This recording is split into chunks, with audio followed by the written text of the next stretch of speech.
Nancy Guthrie is a name that millions know. A woman who stood before cameras, before audiences, before entire congregations, and spoke about pain in a way that made strangers weep. A woman whose words reached people in their darkest hours and somehow made them feel less alone.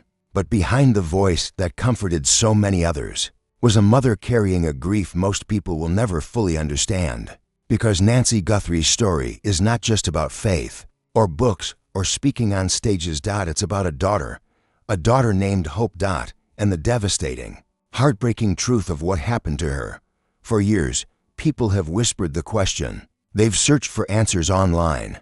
They've watched Nancy speak with such grace and composure, and wondered, how does a woman survive this? Where is Hope Guthrie now? What really happened? And what did this loss do to Nancy, the woman, the mother, the human being behind the public image? The answers are more emotional, more raw, and more profoundly moving than most people realize. Stay with us, because this story will change the way you think about loss, about love, and about what it truly means to keep going. To understand the full weight of Nancy Guthrie's story, you first have to understand who she is. Nancy Guthrie is not a Hollywood celebrity. She is not a pop star or a reality television personality, but her influence has quietly touched millions of lives in ways that many famous people never achieve. She is an author, a Bible teacher, a grief counselor in the truest sense, not by professional title alone, but by lived experience. Her books have lined the shelves of hospitals, hospice centers, churches, and the bedrooms of people who had nowhere else to turn in the middle of the night. When the grief became unbearable, her most well-known works, Holding On to Hope, Hearing Jesus Speak Into Your Sorrow, and the Seeing Jesus in the Old Testament series, have been translated into multiple languages and read by people on nearly every continent. But Nancy didn't write those books from a place of theory. She wrote them from the floor. From the kind of pain that doesn't let you stand up straight, from the kind of grief that rewires you completely. And at the center of that grief was her daughter, Hope. Nancy became a public figure not because she sought the spotlight, but because her story, raw, real, and utterly devastating, resonated with a world full of people who had experienced loss and found no honest language for it. She gave them language. She gave them permission to grieve without pretending. She became, in many ways, a voice for the voiceless sufferers. But today, we are not just talking about the author or the speaker or the theological mind behind those powerful words. Today, we are talking about the mother, the woman, the human being who lost something so precious that most people cannot even bring themselves to imagine it. And we are going to answer, once and for all, the question that so many people quietly carry. Where is Nancy Guthrie's daughter now? Nancy grew up with a deep faith woven into the fabric of her everyday life. From an early age, she was drawn to questions of meaning, the kind of questions that don't have easy answers, that live in the spaces between certainty and doubt. She was not someone who floated through life untouched by hardship. Long before the world knew her name, Nancy understood that life was complicated, that faith was not a guarantee of protection, that love and loss often arrived together, hand in hand. She met David Guthrie, and together they built a life that looked, from the outside, like the kind most people dream about. A home, a family, a shared faith that anchored them, a son named Matt who brought joy and laughter into their house. And then they decided to expand their family, and everything changed. Nancy became pregnant, and the joy that filled their home was the kind that feels almost too good, bright and warm and full of promise, the kind of joy that makes you want to hold your breath, as if breathing too loud might disturb it. But what happened next would shake that world completely. Their daughter, Hope, was born with a rare metabolic disorder called Zellweger syndrome, a condition so devastating, so merciless in its progression, that most children born with it do not survive beyond the first year of life. Zellweger syndrome attacks the development of the brain and body at the most fundamental level. There is no treatment, there is no cure, there is only time, and the agonizing awareness, every single morning, that time is running out. Nancy and David were told the truth from the very beginning. They would not be able to keep their daughter, not in the way parents dream of keeping their children, watching them grow, watching them stumble and laugh and become who they were meant to be. They had months, not years, months, and so they loved her with absolutely everything they had. Hope Guthrie lived for 199 days, 199 days of life that, to Nancy, contained more meaning than most people find in an entire lifetime. She held her daughter. She sang to her. She spoke to her.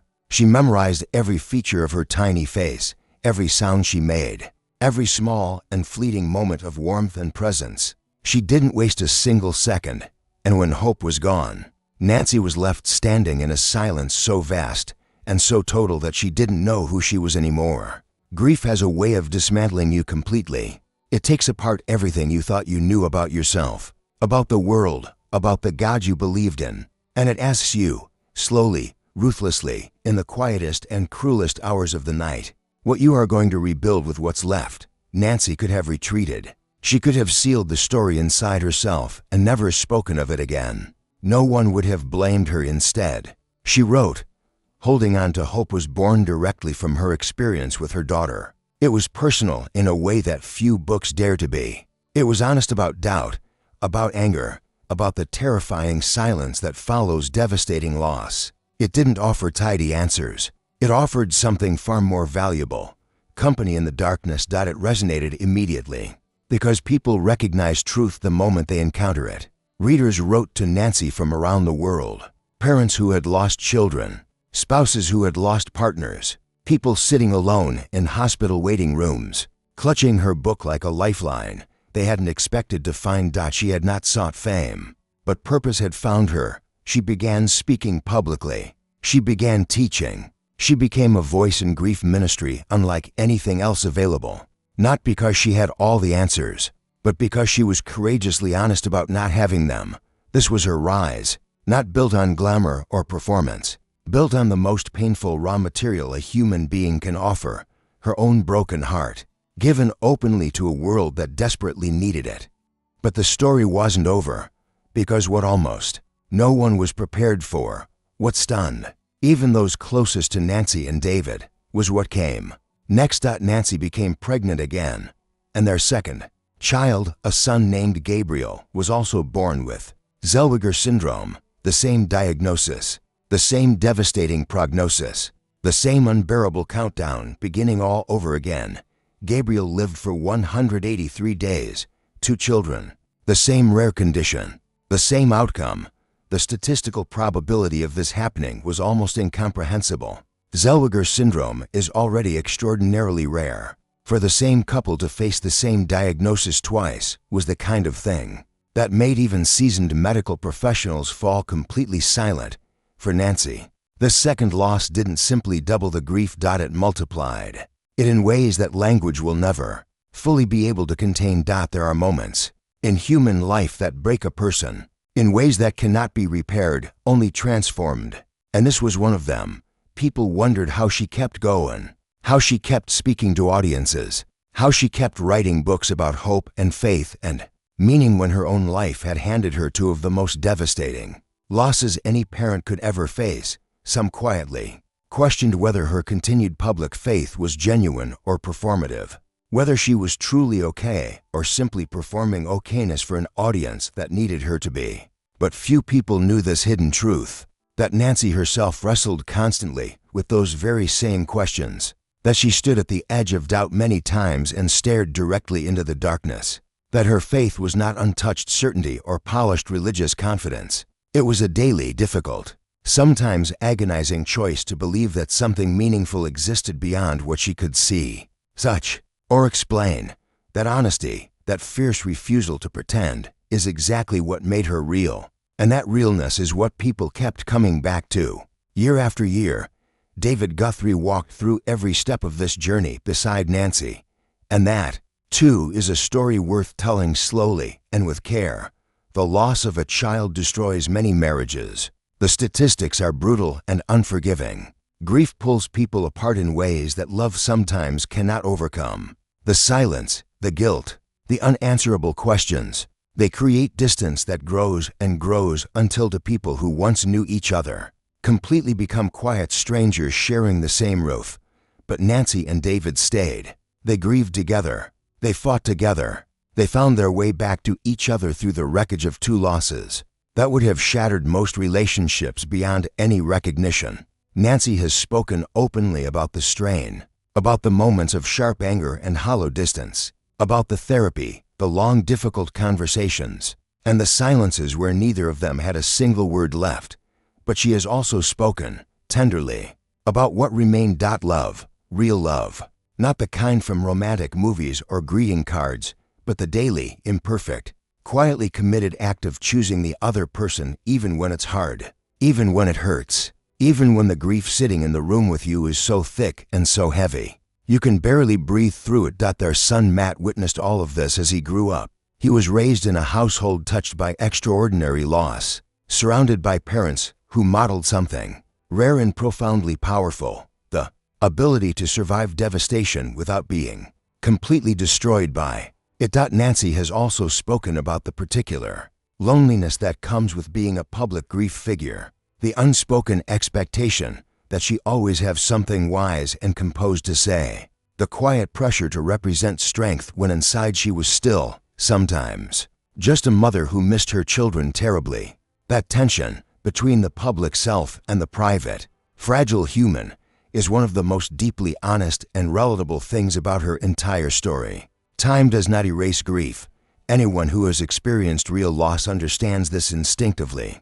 Time changes grief. It shifts its shape, its weight, its texture. It moves from the burning foreground of every single moment to something that lives more quietly in the background, surfacing without warning at a birthday, at a particular song, at the sight of a child who would have been exactly the same age. Nancy Guthrie has now lived many years beyond those losses, and in that time, she has reflected deeply on what the experience truly did to her. Not just what it stripped away, but what it unexpectedly gave. She has spoken about how loss made her more present, more genuinely attentive to beauty, less willing to waste precious time on things that ultimately don't matter, more capable of sitting beside other people in their pain without flinching, without rushing toward false comfort, without needing the silence to end. She has spoken about how her faith changed, deepened in some places, simplified in others, how she eventually stopped needing all the theological answers and started simply needing presence.